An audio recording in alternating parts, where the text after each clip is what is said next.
Hi hello praise lord. అందరూ బాగున్నారండి?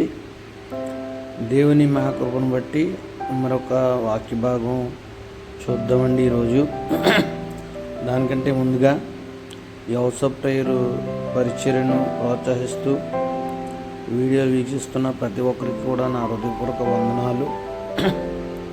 దేవుని వాక్యంలో మనం ఆలోచన చేయగలిగితే దేవుని బిడ్డలైన వారందరూ కూడా దేవుని సహవాసానికి, దేవుని సన్నిధికి రావాలని దేవుడు ఆశపడి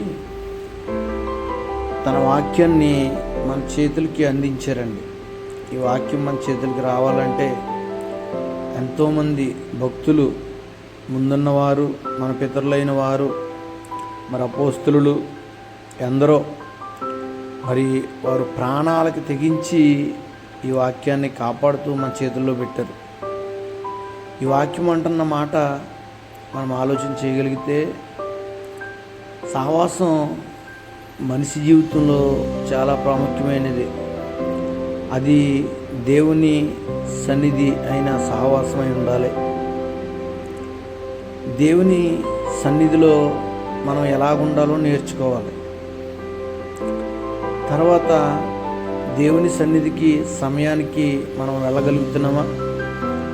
దేవుని సన్నిధిని మనం ప్రేమించగలుగుతున్నామా? దేవుని సన్నిధిలో, దేవుని సహవాసంలో ఐక్యత భావం కలిగి మనము జీవించగలుగుతున్నామా అన్నది కూడా ఒక ప్రశ్న మన జీవితంలో వేసుకోవాలండి. ఎందుకు అనంటే తద్వారా దేవుడు ఏం చేస్తాడు అనంటే దేవుడు మనల్ని ఆశీర్వదించడానికి ఇష్టపడతారు. దేవుని ఆశీర్వాదం కావాలి అంటే మనకు నచ్చినట్టుగాను, మన కార్యక్రమాలు చూసుకుంటానికి, లేకపోతే ప్రయాణాలు చేయటానికి, లేకపోతే ఊర్లు వెళ్ళటానికి, దేవుని సమయాన్ని దొంగిలించడానికి, దేవునికి ఇవ్వాల్సిన ప్రతి సమయాన్ని కూడా వ్యర్థంగా గడపటానికి కాదండి. అలా గడిపితే దేవుని ఆశీర్వాదం మనం పొందుకోలేం. చాలామంది కూడా దేవుని ఆశీర్వాదం ఎలాగైనా వస్తుంది అన్న ఆలోచనలో ఉండిపోయారు. కానీ ఎలాగోలాగా దేవుని ఆశీర్వాదం వస్తుంది అని అన్నదే వ్యర్థమైన మాట. మనం గనక గమనించగలిగితే ఈరోజు ఎంతమంది దేవుని సన్నిధికి దూరం అయిపోతున్నారో వాళ్ళందరూ కూడా ఒక ప్రశ్న వేసుకోవాలి ఈరోజు. అలాగే ఒక వాక్యం మాట్లాడుతున్న మనతో ఆ వాక్యాన్ని మనం జ్ఞాపకం చేసుకుందాం.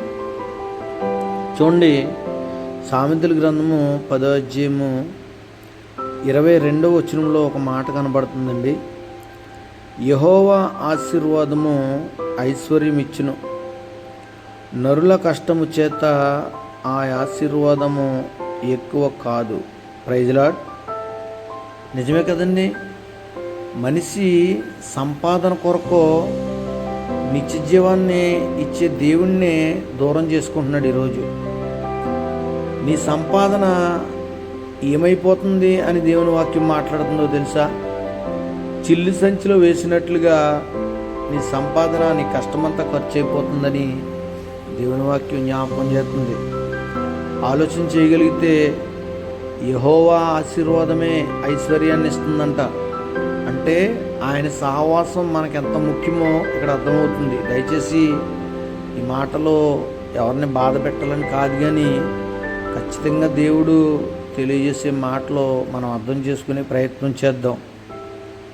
ఇక్కడి నుంచైనా దేవుని సహవాసాన్ని మనం కోరుకుందాం. ఆయన సన్నిధికి సమయానికి వెళ్ళేలాగా చూసుకుందాం. అట్టి కృప దేవుడు మనందరికీ దయచేయునుగాక. ఆమేన్. Praise lord.